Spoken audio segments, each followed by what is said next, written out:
मुझे ठुकराने की औकात है तेरी? तो जैसा कमजोर लड़का मुझे यानी राजकुमारी ऐश्वर्या को बीवी बनाने से मना कर रहा है, तुझे तो सबक सिखाना ही होगा, सड़क छाप लड़के। कैसे भरी सभा में राजकुमारी के घमंड को चूर चूर कर दिया राज्य के सबसे नाकारा लड़के विद्युत ने। जिस खूबसूरत लड़की से हो सकती थी शादी, अब उसी से करना होगा युद्ध। जो राजकुमारी गले में वरमाला डालने वाली थी, अब वही काटेगी गला। जिस सर्वशक्तिमान ग्रंथ को पाने के लिए 5000 सालों से देवताओं और असुरों के बीच युद्ध छिड़ा हुआ था, उसी ग्रंथ ने खुद चुना इंद्रपुरी के सबसे कमजोर लड़के को, जिसने अपना पहला चक्र तक जागृत नहीं किया था। उस शक्तिहीन लड़के के सामने राज्य के सबसे बड़े योद्धा कैसे हो गए निहत्थे। सुनिए इस हैरत अंगेज कहानी को सिर्फ पॉकेट एफएम पर, और वो भी फ्री। मौत भी कई बार बेहद खूबसूरत होती है। महाभारत की तरह धरती पर हुए कई बड़े युद्ध औरत की वजह से, और आज भी कुछ ऐसा ही होने वाला था। आज जो ये मुकाबला जीतेगा उसे दी जाएंगी 100 स्वर्ण मुद्राएं, और उसी के साथ होगी मेरी शादी, और साथ ही मेरे साथ उस जादुई गुफा में जाकर प्रशिक्षण करने का मौका। ऐश्वर्या की ये घोषणा सुनते ही भीड़ में खड़े सभी युवाओं के चेहरे चमक उठे। आखिर राजकुमारी इतनी रूपवती थी कि साम्राज्य का हर युवक उसका पति बनने के सपने देखा करता था, और अब तो राजकुमारी के साथ जादुई गुफा में जाने का अवसर कोई भी खोना नहीं चाहता था। दरअसल इंद्रपुरी साम्राज्य एक अनोखा साम्राज्य था, जहां हर इंसान के पास कोई न कोई अद्भुत शक्ति होती थी, और उन शक्तियों का स्रोत थी वो जादुई गुफा, जिसमें छिपा था शक्ति का अथाह भंडार। लेकिन यहाँ प्रवेश की अनुमति केवल राजघराने के लोगों को थी, और उसी को मिलती थी जो ये मुकाबला जीत पाता। राजकुमारी की इस घोषणा से आज यहाँ हलचल मच गई। अरे आज तो दिन बन गया भाई, आज का मुकाबला तो मैं ही जीतूंगा। इतना सारा धन, राजकुमारी के साथ विवाह और जादुई गुफा में मिलने वाली शक्तियाँ, ये अवसर तो कोई पागल ही छोड़ेगा। बारी बारी से योद्धा मैदान में उतरते गए, पर हर कोई एक एक कर हारता चला गया। कोई भी उस युद्ध में टिक ही नहीं पाया। तभी फटे पुराने कपड़े पहने, गले में एक लॉकेट और हाथ में भाला लिए एक दुबला पतला युवक मैदान में उतरा। उसे देखते ही सब उसकी हंसी उड़ाने लगे। अरे देखो तो कौन आ गया मुकाबले में। क्यों रे विद्युत, राजकुमारी की घोषणा से तेरा भी दिल ललचा गया क्या? अरे भाई, विद्युत जैसे कमजोर के लिए ये मुकाबला नहीं है। जैसे आया है वैसे ही वापस लौट जा। दरअसल जहाँ पूरा साम्राज्य अद्भुत शक्तियों के लिए जाना जाता था, वहीं एकमात्र युवक था विद्युत। जन्म से ही वो शक्तिहीन था, एक लाचार युवक। उसके माता पिता जन्म के कुछ ही समय बाद रहस्यमयी ढंग से गायब हो गए थे। कहा जाता था कि विद्युत के पिता एक महान योद्धा थे, पर उनके अचानक गायब हो जाने से उन्हें भगोड़ा तक कह दिया गया। और इधर विद्युत के हिस्से आई केवल कमजोरी, उपेक्षा और लोगों के ताने, जो उसके दिल को हर रोज घायल करते थे। तभी विद्युत ने अपना हाथ गले के लॉकेट पर रखा और बोला, माँ, बाबा, मुझे शक्ति दो। किसी भी तरह ये मुकाबला मुझे जीतना ही होगा, ताकि मैं घर ले जा सकूं कुछ पैसे। जैसे ही उसने ये कहा, मैदान का माहौल अचानक बदल गया। हवा तेज चलने लगी, बादल गरज उठे। पहले तो विद्युत हारता हारता सा लग रहा था, मगर तभी कुछ ऐसा हुआ जिसकी किसी ने कल्पना तक नहीं की थी। विद्युत ने मुकाबला जीत लिया। भीड़ की आंखें फटी की फटी रह गई, और जीतते ही विद्युत बेहोश होकर गिर पड़ा। राजकुमारी ऐश्वर्या तुरंत उसके पास पहुंची, उसे सहारा दिया और बोली, जो यहाँ कोई नहीं कर पाया वो तुमने कर दिखाया। अब तुमसे ही होगी मेरी शादी, और तुम ही मेरे साथ चलोगे उस जादुई गुफा में। लेकिन राजकुमारी की ये बात सुनकर विद्युत ने जो उत्तर दिया, उसने सबको हैरान कर दिया। माफ कीजिए राजकुमारी, मैं आपके साथ कहीं नहीं जा सकता। मुझे बस मेरा इनाम चाहिए, वो पैसे। ये सुनकर वो इनाम लेकर जाने ही लगा, तभी भीड़ ठहाकों से गूंज उठी। यहाँ कोई ऐसा भी है जिस पर राजकुमारी के आदेश का कोई असर ही नहीं होता। लोगों की हंसी ने राजकुमारी के क्रोध को भड़का दिया। वो तमतमाई हुई आगे बढ़ी और विद्युत के हाथ से पैसे छीनते हुए बोली, कुछ ज्यादा ही अकड़ आ गई है तुम्हें ये छोटा सा मुकाबला जीतकर। मैं तुम्हारी ये अकड़ निकाल दूंगी। आज से ठीक 2 दिन बाद होगा तुम्हारा मेरा सामना। अगर तुम मुझे हरा सके तभी ये पैसे ले जा सकोगे। विद्युत गिड़गिड़ाया, नहीं राजकुमारी, आपने ही कहा था जो जीतेगा वही इनाम का हकदार होगा। मुझे ये पैसे चाहिए। लेकिन राजकुमारी के आगे उसकी एक न चली। बेबस मायूस चेहरा लिए वो लौटने लगा।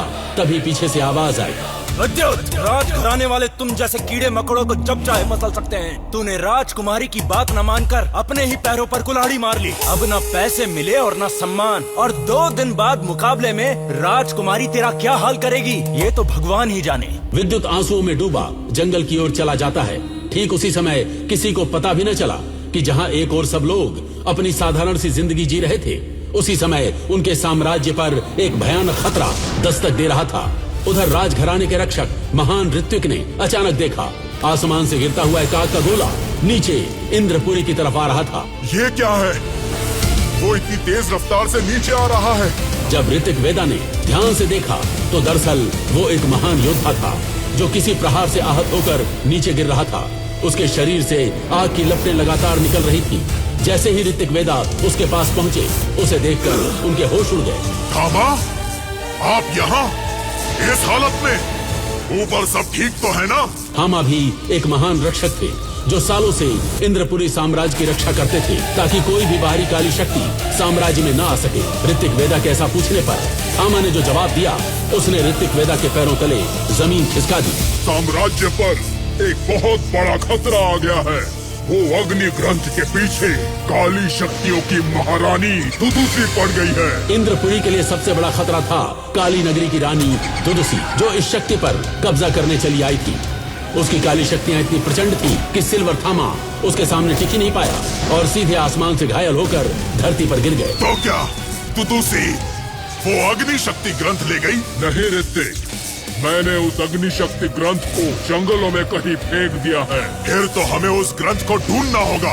अगर वो किसी के हाथ लग गया तो अनर्थ हो जाएगा। आप तो जानते ही हो उसमें कितनी शक्तियां हैं। तुम उसकी चिंता मत करो। उस ग्रंथ को कोई आम इंसान देख या छू भी नहीं सकता। अगर कोई ऐसा करेगा भी तो मुझे सबसे पहले पता चल जाएगा। थामा के ऐसा बोलते ही ऋतिक वेदा को थोड़ी राहत मिली और वे थामा के उपचार में लग गए। पर वे दोनों नहीं जानते थे जिस राज्य की रक्षा उन्हें खाए जा रही थी, उसके लिए नियति कुछ और ही लिख चुकी थी। जिस ग्रंथ को थामा ने सबसे छुपाकर जंगलों में फेंका था, उसने तो अपना वारिस चुन लिया था। सबके द्वारा हारा हुआ विद्युत जब सबसे गहरे जंगल में पहुंचा, पर तभी जंगल की घनी झाड़ियों में उसे कुछ चमकता हुआ दिखाई दिया। विद्युत उस ओर बढ़ा और जैसे ही उसने पत्तों को हटाया, उसके सामने पड़ा था अग्नि शक्ति ग्रंथ, वही ग्रंथ जिसे आचार्य थामा ने साम्राज्य के जंगलों में फेंक दिया था। ये क्या है? विद्युत को नहीं पता था कि उसके सामने रखा यह ग्रंथ पूरे साम्राज्य की किस्मत बदलने वाला था। उसने जैसे ही जिज्ञासा में हाथ बढ़ाकर ग्रंथ को छुआ, अगले ही पल ग्रंथ से अग्नि की लपटें उठी और सीधा विद्युत के शरीर में समा गई। ये क्या हो रहा है? उसके शरीर में अजीब सी हलचल होने लगी। कभी ऐसा लगा जैसे उसका लहू जल रहा हो। विद्युत के हाथ कांपने लगे। उसकी आंखों से लाल अग्नि ज्योति झलकने लगी। नहीं, ये मेरे साथ क्या हो रहा है? विद्युत को नहीं पता था कि अनजाने में ही वो उस शक्ति का धारक बन चुका था जिसके लिए काली शक्तियों की महारानी दुदुसी पागल थी। इधर जैसे ही उस ग्रंथ को विद्युत ने खोला, आचार्य थामा को उसका आभास हो गया और उन्होंने चौंकते हुए कहा, ये तो असंभव है। वो ग्रंथ किसी ने खोल दिया जो 5000 सालों से कभी नहीं खुला। आज ये कैसे हो गया? कौन है वो? जैसे ही विद्युत ने उस किताब का आखिरी पन्ना खोला तो उस किताब में से अजीबो गरीब आवाजें आने लगी जो विद्युत के कानों को सताने लगी। धीरे धीरे उसका हाथ उस किताब के अंदर जाने लगा जैसे कोई अदृश्य शक्ति उसकी आत्मा को खींच रही हो, और देखते ही देखते विद्युत पूरा उस किताब में समा गया और एक ऐसी दुनिया में चला गया जो उसकी वास्तविक दुनिया से बहुत अलग थी। उसी क्षण उसके सामने एक अंधेरी शक्ति प्रकट हुई जो वर्षों से उसी किताब में बंद थी। वो कमजोर अवस्था में घुटनों के बल गिरते हुए विद्युत के पास आई और बोली, आखिरकार ये पला ही गया। ये ग्रंथ तुमने खोल दिया विद्युत और मुझे आजाद करवा दिया। अब तुम तो मरोगे ही और साथ में जलेगी पूरी इंद्रपुरी। सावधान हो जाओ इंद्रपुरी के लोगों, मैं आ रही हूँ। आखिर ये कैसे हो सकता है कि कोई इंसान किताब के अंदर चला जाए? उस किताब के भीतर कैसी दुनिया थी और कौन कैद था उस किताब में जिसे विद्युत ने जगा दिया था? कैसे वो ग्रंथ जो सदियों से किसी के हाथ नहीं खुला, अचानक विद्युत से खुल गया? आखिर कौन है ये विद्युत और क्यों हर बार शक्ति के मिलते ही वो बेहोश हो जाता है। 2 दिन बाद होने वाले मुकाबले में वो कैसे लड़ेगा राजकुमारी ऐश्वर्या से, जो उससे 10 गुना अधिक शक्तिशाली है।